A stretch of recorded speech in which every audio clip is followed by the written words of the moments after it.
This is a song called the 1919 Influenza Blues, and as the title suggests, it is about the 1919 Spanish flu pandemic. So this is one of those songs that, while it was first brought about in 1918, it became very popular in 1930s, but this particular recording of the song that I'm using right now was recorded in 2004. And the reason why, in my opinion, the song has such a huge, lasting, staying power is because it was actually a protest song with a more timeless message. One of the lines in this song says that the groans of the rich sure are sad. And it's obviously more of a complaint or maybe a sarcastic comment about class politics, about class privilege, more than it is a genuine expression of sadness over the inconveniences that the elite have to face. According to medical historian Dr. Peter Hobbins, there are some striking parallels between 2020 and 1919, and that statement makes sense. In both situations, citizens were asked to abandon their normal lives in order to control the disease's spread. Lives were lost, and those who survived were often left jobless. And even then, governments intentionally withheld information until it was too late. Donald Trump is encouraging people to go out to support him. But in September of 1918, Woodrow Wilson held a huge parade that led to hundreds of deaths within days. Right now, you have tinfoil hat conspiracy theorists saying that this is probably a biological weapon from China. But in 1918, the conspiracy theory was that it was a biological weapon from Germany instead. So, this is what's called the historical deja vu. And it's interesting that we call it the new normal, but it's not exactly new, isn't it? We're just repeating the same mistakes that we made more than a century ago.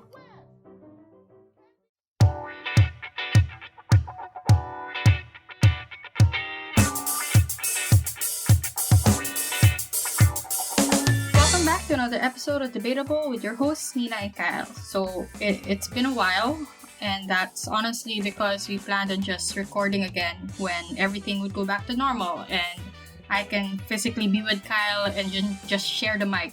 Because honestly, this whole thing with Zoom and recording separately is really difficult. But 4 months later, here we are. You sort of have to accept this is going to be life for a while, and this is our new normal. So we wanted to sort of talk about that.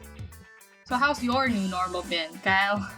Honestly, my new normal has been basically just doing work, and I've never been this productive. Just kidding. It is me being miserable and trying to cope with it by trying to be productive, but I can't really do that because my mind just isn't on right now, okay? It is more about the world is collapsing around me and I can't even be with my friends when it happens. So that's my new normal, Nina. How about you? I'm also pretty miserable. I've turned into a full-on hermit. I have deleted my Facebook. I am barely on Twitter. I am an introvert that has been put on 300% introvert because the only forced interactions I get to have, which are usually debate and going out on dates with Kyle, have been taken away from me. And even when I tried with Kyle to debate online, as much as I had fun, and it went pretty well, I would say, as a social experiment, it still wasn't enough for me to feel like I was reconnecting with the rest of the world. So now I'm at home. I am the adult of the house because my parents don't live with me. I have to take care of my little brother. I have to handle all the bills, talk to Sky Cable, talk to PLDT to upgrade our Wi-Fi, which they are doing, which is difficult for me to record this episode with, and my brother to have his schoolwork with. And basically, everything is falling apart. I don't know what to do. I've just sort of accepted that this is how things are, which is really bad, but I also have no choice. I would say, though, that as much as we hate it, Kyle, we seem to be falling into a particular routine. So we wake up, you do schoolwork, I play my Animal Crossing, we watch some One Piece together, then we talk about nonsense, we make hypothetical debate arguments together, and then we go to bed. And then the next day we repeat the whole thing over and over again. But you know, that's the new normal, and I think as a concept, that's the correct place to start with. Because majority of people probably understand the new normal as getting on with your life with a new set of schedules and routines. But what's the goal here? Like, I think it's okay to say that times are tough and that this kind of pandemic hasn't happened in at least a century. But I think the goal here really is that it will all end up feeling normal if you stick to the routine. So as to why we have the routine to begin with, I think it's because independent of any outcome, like of what the routine is or what the routine will do to you, there's a comforting feeling in just having a routine in general. Yeah, but if you look at it, to fall back to a routine can look like a lot of things for different people, right? A routine for someone who's in a well off situation could look like waking up at the proper time in order to bake bread with their own sourdough starter or something. But a routine for someone who is not in a good situation could look like having to climb up a mountain and having to climb up different trees just to look for internet and look for signal in order to submit the homework that they need in order to live a normal life and actually graduate. Yeah, so I think that this brings to light a very interesting question. Since we do have a routine and it's comforting for us, but whose routine are we really protecting here? Because for a lot of people, they have to go out of their ways to do certain things. So I think the routines that we're protecting are actually for institutions. Like corporations want things to be back to normal, they want it to be back to business as usual. Schools want students to go back to regular programming. So basically, it's just a bunch of these different institutions wanting operations to go back to as close as exactly how things used to be. So I think for individuals, the new normal might feel comforting, but it's not for them. They are participants. We are participants, Nina, but we're not necessarily beneficiaries of the new routine, of the new normal. I think that's kind of debatable though, because on the other hand, I think the new normal, even if it may not be for people, it can be, right? If people use it for self-preservation and mental preparation. So actually, like a Twitter research has conducted that there are four needs during the time of a pandemic. So the first would be accurate and reliable information. Second would be customer and service support. Third would be distraction and levity. And fourth would be community and positivity. So while the first two needs are controlled by the way governments act, the second two are often dealt with as a community, and how pandemics are collectively faced. So data mining actually has found that a lot of tweets and posts about the new normal are often lighthearted. These are people who talk about what they do while they're at home. Like I think one of the trending ones that used the new normal as a hashtag was this couple who ended up making picnic tables for the squirrels that they were finding in their yards. So in a way, the new normal seems to serve as a distraction.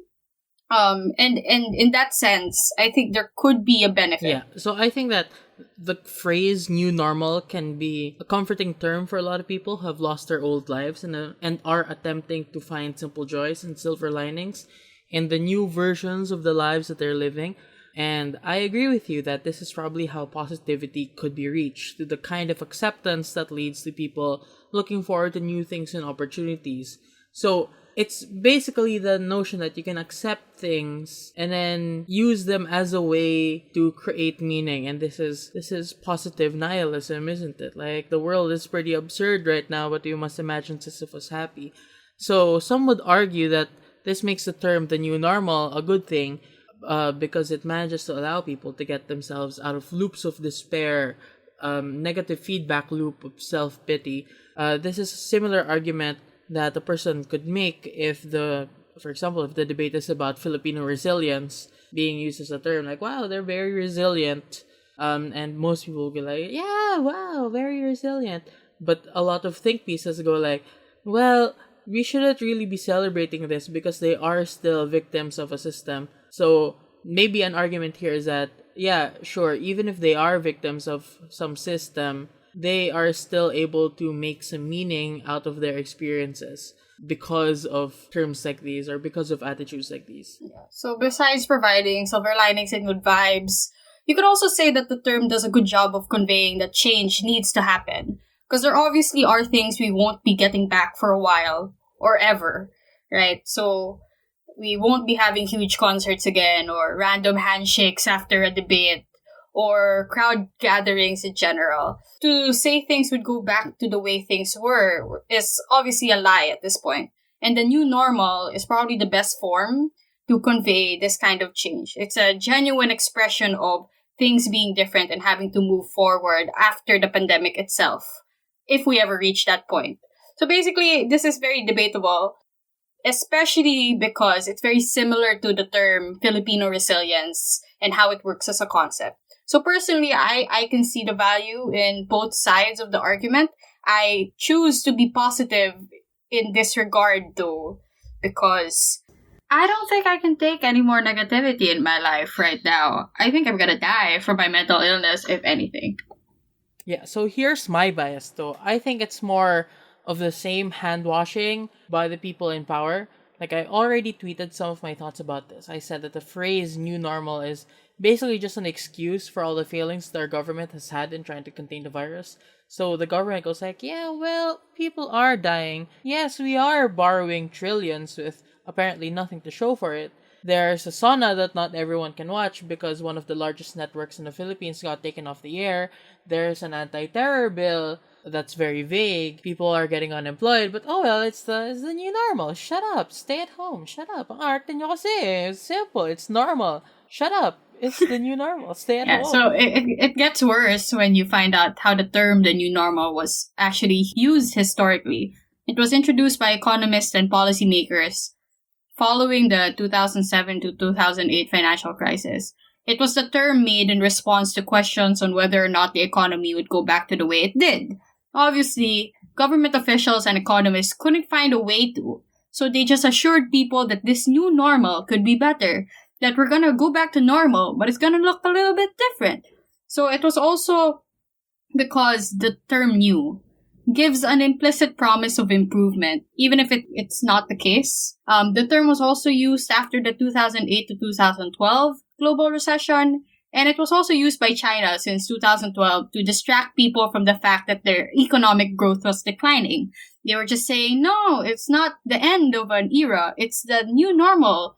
It's just that we're stabilizing, and this is the new normal, they said. Yeah, so those are my feelings about it. Like, the popularity of the term is actually a strategy being used by those in power to win a blame game. And I have this entire reading about blame games.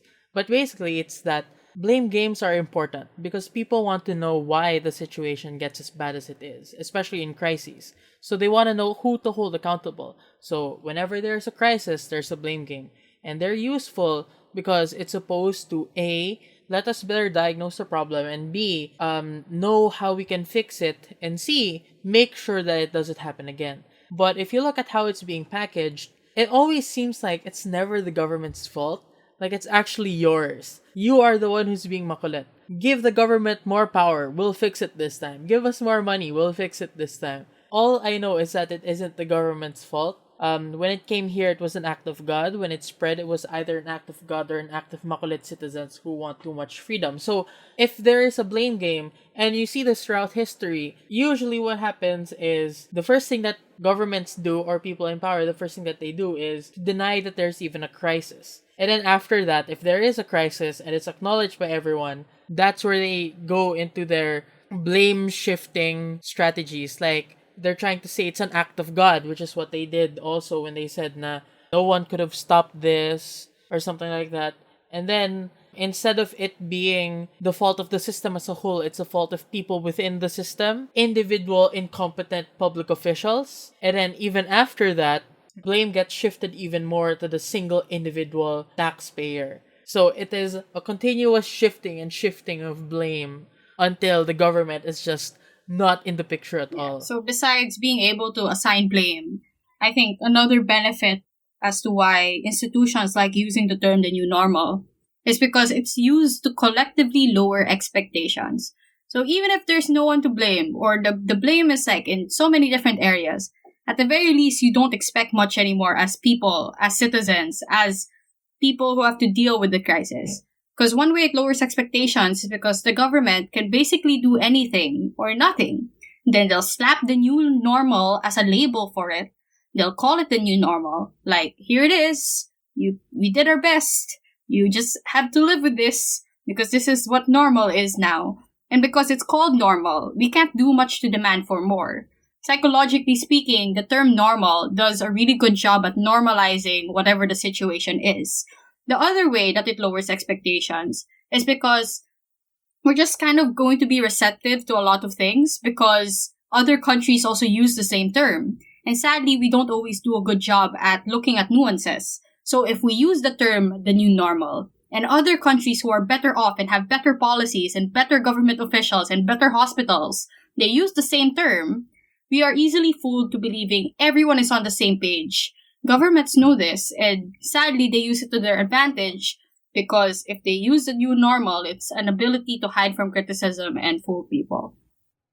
If there's anything to take away from this episode, it's that terms can be very powerful as well as unavoidable. So realistically, I think that the buzzword, the new normal, will be staying for a while.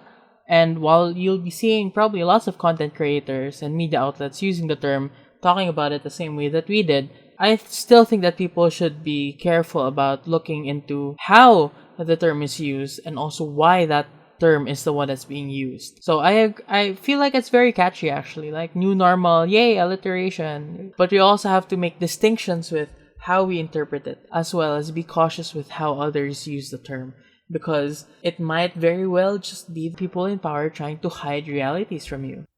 I think this just emphasizes how political language can be, and whenever these terms are thrown around, we should remember that there is always some implicit assumption being made. You can't separate how we use language from the context in which it's being used. So we aren't prescribing anything really. We obviously have our own feelings about it. We just hope that this episode allowed you to see the many sides to the new normal and probably encourage you to look more into it, do more research.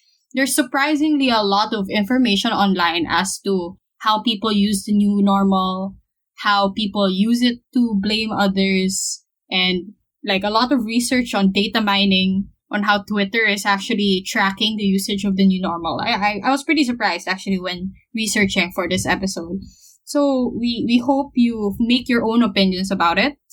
If you have any thoughts about it, you can always let us know, because this is our life now, and we just gotta help each other cope with it one way or another.